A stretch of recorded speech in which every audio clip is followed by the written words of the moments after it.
Polar silk road को लेके। तो जब भी आप सिल्क रूट के बारे में सुनते हो तो कौन सी कंट्री पॉपअप होती है? चाइना। वैसे मैं अगर बॉर्डर रोड इनिशिएटिव बोलूं फिर वो भी BRIB किसका आ जाएगा? चाइना का। एक और है इनका route, that is polar silk road भी बोल देते हैं या रूट भी बोल देते हैं। अब पोलर पोलर बात कर रहा है अर्थ के पोल्स के बारे में, और आर्कटिक सर्कल कहाँ पे बनता है? नॉर्थ पोल के ऊपर। और यहाँ पे आपने एक स्ट्रेट पढ़ा था, बेरिंग स्ट्रेट। बेरिंग स्ट्रेट कौन सी दो वाटर बॉडीज को? चुकची सी एंड बेरिंग सी। तो ऊपर की तरफ बेरिंग सी है, नीचे की तरफ चुकची सी है। और जो अगर पूछा जाता है लैंड टेरिटरीज जिनको सेपरेट करता है, फिर आना था अलास्का और यूएस और रशिया। ये वाला पार्ट आता है, ये अलास्का वाला पार्ट है जो कि यूएस का है, और यहाँ पे रशिया वाला पार्ट, तो दोनों सेपरेट हो जाते हैं। डायोमेडे आइलैंड्स भी आपने बीच में देखे थे। जो बड़े वाला डायोमेडे आइलैंड है वो रशिया का है, छोटे वाला यूएस को बिलोंग करता है। ठीक है, तो पोलर सिल्क रोड। अब देखो, जैसे ही ग्रीनलैंड की बात चलती है कि यूएस ने बोला मेरे को अब ग्रीनलैंड चाहिए, और किस रीजन की वजह से चाहिए? आर्कटिक सर्कल में मेल्टिंग चल रही है इस टाइम पे ग्लेशियर्स की, तो वाटर के नए नए नेविगेशनल रूट्स ओपन हो रहे हैं। सेम रीजन चाइना ने दिया, नंबर 1। और नंबर 2, चाइना ने भी बोला कि मैं भी अपनी मिलिट्री प्रेजेंस आर्कटिक सर्कल में बनाऊंगा। अब देखो, ये जो आर्कटिक सर्कल वाला एरिया, यहाँ पे आपको कुछ ट्राइब्स वगैरह तो मिलती हैं। देखिए वीडियोस कभी, याकूतियन सुने? नहीं देखे? याकूत सुने होंगे आपने। तो वो लोग रहते हैं इन एरियाज के अंदर, तो आपको ऐसा नहीं मिलेगा कि वो बड़े ऑफेंसिव होंगे, डिफेंसिव होंगे। उनकी बस लाइफ सस्टेनेबल तरीके से चलती जाए, उन्हीं का उसी के ऊपर ज्यादा फोकस होता है। तो यहाँ पे चाइना ने बोला मैंने भी अपनी मिलिट्री प्रेजेंस बनानी है। याकूतियन ऊपर वाली साइड ही आपको मिलेंगे, जो आर्कटिक सर्कल के अराउंड बर्फ पड़ती है ठीक ठाक, 24 घंटे उनका हीटर चलता है। बैकअप के लिए, आग के लिए लकड़ियां रखी होती हैं, तो बड़ा टफ लाइफस्टाइल होता है। चलो ठीक है, याकूतियन सेपरेट टॉपिक है, एंथ्रो में पढ़ते हैं उनके बारे में कि कैसे ट्राइबल जो एम्बिशन है उनके ऊपर फोकस करते हैं। एनीवेज, यहाँ पे चाइना ने क्या बोला कि आर्कटिक एम्बिशन मेरे भी हैं। रीजन एक ही बताया, आर्कटिक सर्कल की मेल्टिंग की वजह से काफी सारे नेविगेशनल रूट्स निकल के आ रहे हैं, और मैं भी अपनी मिलिट्री प्रेजेंस यहाँ पे बनाऊंगा, पर वो लिमिटेड होगी। अच्छा, एक बहुत पुराना ये एडेज है, बोला जाता है कि जो चाइना है ना वो वैसे सोया हुआ जायंट है, और जब वो उठेगा तो वो किसी को नहीं छोड़ता है, वो पूरे वर्ल्ड को शेक ऑफ कर देता है। तो सेम चीज आजकल चाइना के ऊपर बड़ी ज्यादा इंप्लाई करी जा रही है कि बीइंग अ डेवलपिंग नेशन, वो डेवलप नेशंस को आज के टाइम पे चैलेंज कर रहे हैं। तो उसी में से एक आर्कटिक सर्कल वाला भी एस्पेक्ट निकल के आता है। और ये जो पोलर सिल्क रोड इनिशिएटिव है, ये चाइना का बेल्ट एंड रोड इनिशिएटिव का ही पार्ट है। बेल्ट एंड रोड इनिशिएटिव को जब आप देखते हो तो रोड के थ्रू, मैरीटाइम रूट्स के थ्रू और रेलवे ट्रैक्स के थ्रू पूरे वर्ल्ड में एक चेन सी बना रखी है। यहाँ पे चाइना वाला पार्ट आ गया। ये जो लाइंस बनाई हैं, यहाँ पे एग्जिस्टिंग रेलवेज आपको मिल जाएंगे। ये वाला रूट तो सबसे पुराना है, जो हुआ करता था सिल्क रूट, जो एंशियंट हिस्ट्री में भी आप पढ़ते हो। उसके बाद ये जो पिंक कलर के हैं, ये अभी बन रहे हैं, जहाँ पे प्लान चल रहे हैं, कंस्ट्रक्शन वर्क वगैरह चल रहे हैं। जैसे कंबोडिया आपको बताया था मैंने, मेकोंग रिवर वाला आ गया ये। तो इधर कौन सा था? म्यांमार। यहाँ पे इंडिया ने अपनी एक्टिव प्रेजेंस बनाई है। कालादान मल्टी मॉडल प्रोजेक्ट, जो हमने कनेक्ट किया है from Kolkata to Sittwe port Myanmar का है, इंडिया ने इन्वेस्ट करा था।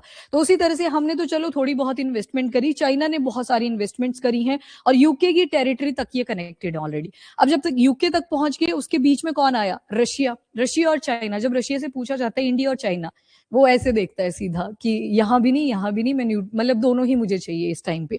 तो रशिया के साथ बोला है चाइना ने कि मैं एक्टिव प्रेजेंस बनाऊंगा in the circle, Arctic circle. ठीक है, पोलर सिल्क रोड इसी वजह से बोला इसको। और अफ्रीकन यूनियन में आपको पता है ये बहुत सारे डेवलपमेंट प्रोजेक्ट इस टाइम पे चाइना ने यहाँ पे चला रखे हैं, कुछ ऑलरेडी बन रखे हैं, मैरीटाइम रूट के साथ कनेक्टेड है, तो ये सारा तो है ही। इसके अलावा रिसोर्सेस काफी सारे आपको मिल जाएंगे आर्कटिक सर्कल में। जितनी भी ये बेल्ट्स होती हैं, रिसर्च के पर्पज से भी इंपॉर्टेंस होल्ड करती हैं। बाकी क्लाइमेट चेंज कर रहा है, जिसकी वजह से सारी की सारी बर्फ मेल्ट करती जा रही है। अच्छा, आज तो नहीं न्यूज़पेपर में कोई बड़ा हाई फाई आर्टिकल आया कोई? हाँ, मेरा भी सेम यही हुआ, और सुबह सुबह मेरा लैपटॉप ओपन करने का मूड नहीं था। वही।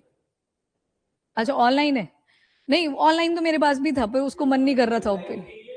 अच्छा, किसी ने भी नहीं पढ़ा है? ठीक है, मैंने एक नजर मार ली, फिर उसके बाद मैं कहीं सुखाने के लिए डाल दिया था, फिर नजर सी मार ली कि क्या क्या रखे। एक्सप्लेनर सेक्शन अगर ओपन करोगे तो वो जो 70 मिनट की स्पीच कल मैंने आपको बताई थी, उसी को डिफाइन करा है, और वो जो 7-8 पॉइंट हमने कवर करे थे वही उस पर भी लिखे हुए हैं। मतलब मेन जो आज हेडर दिखेगा आपको, उसी का दिखाई देगा सेंटर में बिल्कुल। चलो ठीक है, बॉर्डर रोड इनिशिएटिव जो था ये ग्लोबल इंफ्रास्ट्रक्चर और कनेक्टिविटी प्रोग्राम था, चाइना ने इसे 2013 के अंदर लॉन्च करा था और इसका मेन टारगेट था कि रेलवे रूट्स के थ्रू, रोड्स के थ्रू, रेलवे ट्रैक्स के थ्रू और मैरीटाइम ट्रैक्स, ऊपर से बोर्ड गिर गया, हवा के थ्रू, चलो हवा के थ्रू, चलो एशिया, यूरोप और अफ्रीका ट्रेड और इन्वेस्टमेंट के जरिए कनेक्टिविटी बनानी है। तो ये BRI का मेन पर्पस था।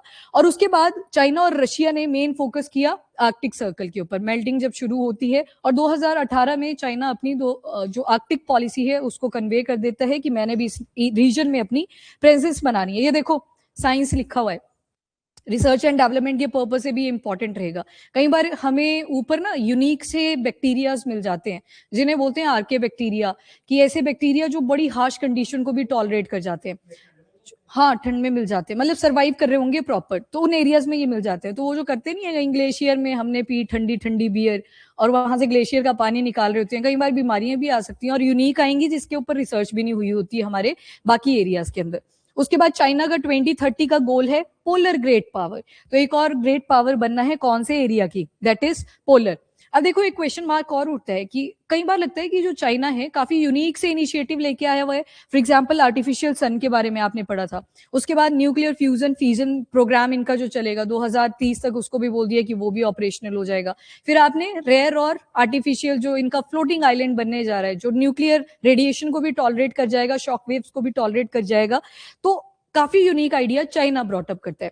और ये जितने भी आइडियाज हैं इनके, ये आज की इमर्जिंग टेक्नोलॉजी के एग्जांपल्स है और इसमें ये वेपन्स का यूज नहीं करता, मतलब सिर्फ अपना जो आइडिया है उसको बता दिया, बोल दिया ऑपरेशनल इतने में हो जाएगा, तो बिना किसी वेपन का यूज करे सुपर पावर की तरह खुद को रिप्रेजेंट करते हैं। उसी के साथ चाइना का बाकी आपको मिनरल स्ट्रैटेजी पता ही है। अफ्रीकन यूनियन में बिजनेस मॉडल आइडिया है आपको कि इन्वेस्टमेंट काफी सारी कर रखी है, उसके बदले में थोड़ा सा इंफ्रास्ट्रक्चर उनको प्रोवाइड कर देते हैं।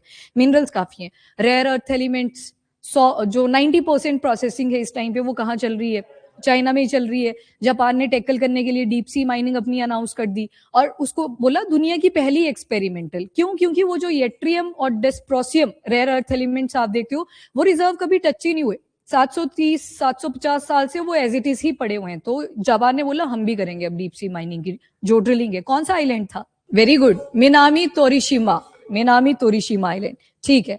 उसके बाद ओरिजिन और ऑब्जेक्टिव क्या था? तो यही कि आर्कटिक स्टेट में, क्योंकि ग्रीनलैंड में आपने एक एयर बेस पढ़ा था, कौन सा? थुले एयर बेस, और उसी को पिट्यूफिक स्पेस बेस भी बोल देते हैं। तो ग्रीनलैंड के अंदर एक एक्टिव प्रेजेंस यूएस की हुआ करती थी और आज के टाइम पे एनेक्सेशन की बात कर दी। तो एनेक्सेशन के बाद चाइना ने बोला नहीं, मुझे भी आर्कटिक सर्कल में खुद की प्रेजेंस करनी है। तभी तो बार बार ऐसे जो कार्टून्स आते हैं न्यूज़पेपर के ऊपर दिखाया जा रहा था चाइना वर्सेस यूएस, दोनों की, ट्रंप था एक तरफ, दूसरी तरफ जिनपिंग था। तो ये सारे रीजन है। बाकी अब 2030 तक पता लगेगा चाइना कैसे अपनी प्रेजेंस यहाँ पे बनाएगा। और इन्होंने बोला ये एक तरह से चोक पॉइंट की तरह एक्ट करता है, नया ट्रेड रूट चाइना के लिए भी ओपन करेगा। और चाइना के ऊपर आप देखोगे मंगोलिया से ऊपर रशिया बैरियर नहीं बनता कभी भी ट्रेड के लिए विद रिस्पेक्ट टू चाइना। तो मतलब जैसे सुएज कैनाल में कई बार प्रॉब्लम्स आ जाती हैं ट्रेड रूट को लेके, अब सुएज कैनाल जब बोला तो यहाँ पे पहुंच गए, ये वाला रुको यहाँ पे, हाँ दिस वन, जो मेडिटेरेनियन सी के साथ कनेक्ट कर रहा है। और आर्कटिक रूट जो आ गया ये ऊपर की साइड से आ गया, कर दोबारा से यूरोपियन कॉन्टिनेंट के साथ ही कनेक्ट रहा है। उसी तरह से यहाँ पे स्ट्रेट ऑफ मलक्का आपने देखा था, ये भी कहीं ना कहीं चाइना के लिए चोक पॉइंट बन जाता है। उसके बाद स्ट्रेट ऑफ हॉर्मुज, यूएस बार बार यहाँ पे नजर रखता है, क्यों? क्योंकि ऊपर ईरान बैठा हुआ है और ईरान में इतना सारा प्रोटेस्ट हुआ, इवन अभी तक चलता जा रहा है, आज उसको भी देखेंगे एक बार। रिसेंट अपडेट्स नहीं आपको मिलेंगे पर प्रोटेस्ट स्टिल ऑनगोइंग ही है वहां पे ईरान के अंदर। ठीक है जी, तो ये था आपका पोलर सिल्क रूट जो बेरिंग स्ट्रेट से होता हुआ घूमता हुआ आपको मिलेगा अप टू द ग्रीनलैंड, यहां तक इसकी एक्टिव प्रेजेंस आपको मिल जाएगी। तो इस एरिया में चाइना ने बोला है कि यहाँ पे भी मैं अपना एक्टिव प्रेजेंस शो करूंगा। हाँ, उसमें ऑब्जर्वर है पर वो रशिया के साथ है, ये चाइना और रशिया का है। हुआ कुछ नहीं, बचा है।